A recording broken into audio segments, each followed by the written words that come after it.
Hi, morning, Rich here. I've just topped up my brake fluid and put a piece of polythene and sealed it. And the reason for that is I'm doing a brake job today and I want to create a vacuum inside the brake system. That's a cap off an old fuel can, so that's useful. Let me show you what I'm doing.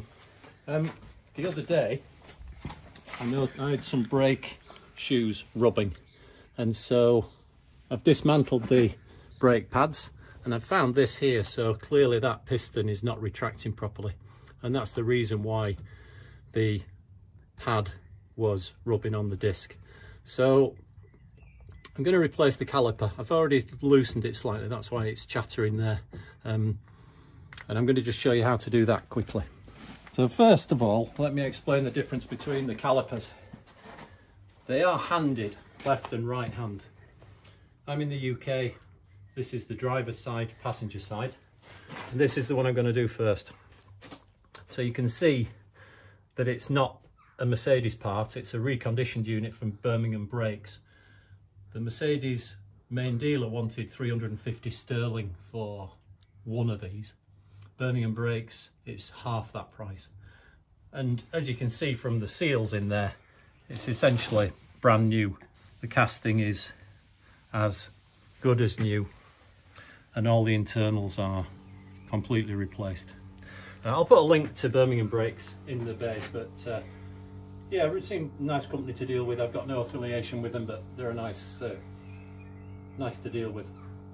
So this sits on the vehicle like that. Have I got that right?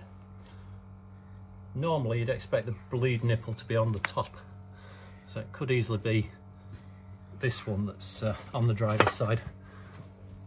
Yeah, it is. So this is the driver's side one, which I'm doing. I've had this piece of brake pipe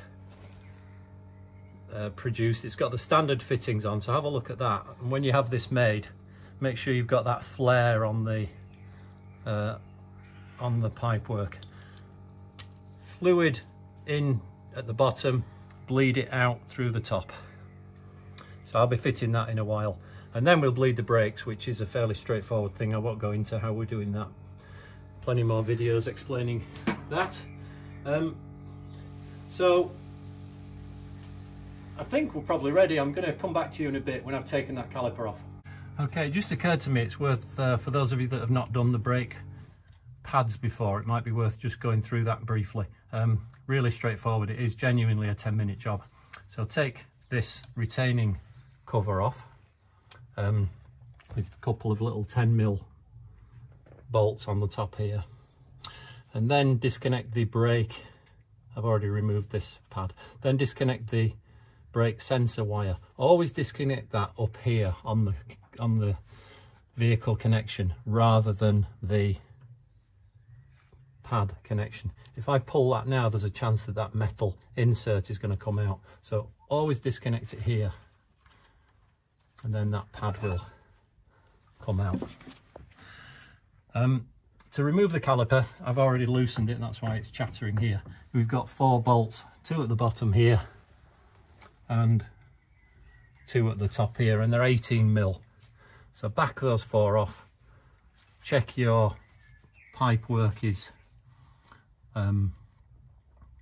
loose so that you can do it without problems. I've already had this off to have that pipe made, so normally it would run through here. Okay, so let me take that off and you'll join me in a minute. Okay, so the new caliper is on. We had a bit of fun. I'm glad there were a couple of us on the job, to be fair. This brake line was the awkward thing.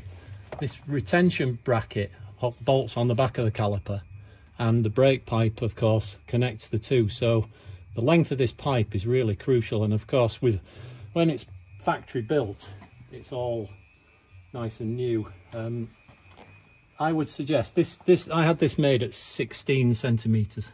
I would suggest when you're having it made, have it made at 17, and that will just allow for a little bit more play. We've got that in, it's fluid tight, but you know, just actually doing that job and fastening this bracket to the back of the caliper took us perhaps 15 minutes, and that's, you know, 15 minutes for a 5-minute job's never good. So I'm going to reassemble that and then bleed the brakes. Okay, so that's the job done. I'm just finishing by fitting the brake pad retention clip, this thing here. One thing I also tend to do when I've finished this is I use one of these little tie wraps just to hold the brake sensor wires to this, just very slack, because there's a tendency for these to rub on the inside of the rim and that will wear them through and you'll get a warning light. So yeah, just remember, I'm not a trained Mercedes brake technician by any means. This is just my procedure. Yeah, I hope you've learned something from that video or take something away and you can improve on it. Feel free to comment, feel free to subscribe, and cheers.